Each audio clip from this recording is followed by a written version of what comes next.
Milí Kingrey-lajťáci a používatelia prístroja BioQuant.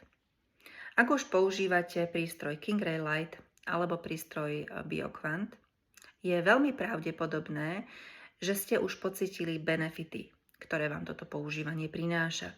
Či je to nárast energie, lepší, pokojnejší spánok, lepšia regenerácia, alebo len celkový pocit, že telo funguje tak nejako vyrovnanejšie. A hlavne tie výsledky sú dlhodobé a nie je to len krátkodobý efekt. To je dôležité si uvedomiť, pretože práca so svetlom nie je o rýchlej zmene, ale o postupnom návrate tela do rovnováhy. Chcela by som vás však dnes pozvať, aby ste sa na používanie svetla pozreli trošku z iného uhla. Nie len ako na technológiu alebo ako na prístroj, ale ako na taký jemný impuls, ktorým komunikujete so svojím telom. Z biologického pohľadu vieme, že svetlo pracuje s bunkami, čiže fotóny, malé častice svetla, sú zachytávané bunkami, najmä v mitochondriách, kde sa tvorí energia, dostanú tento jemný svetelný signál, dokážu pracovať efektívnejšie, výkonnejšie. Ale existuje aj hĺbšie pochopenie.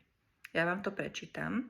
V starých védskych textoch sa hovorí, že svetlo nie je len energia, ale aj informácia.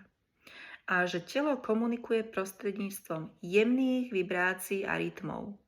A keď svetlo vstúpi do tohto systému, neprináša liečbu, prináša poriadok a zosúladenie.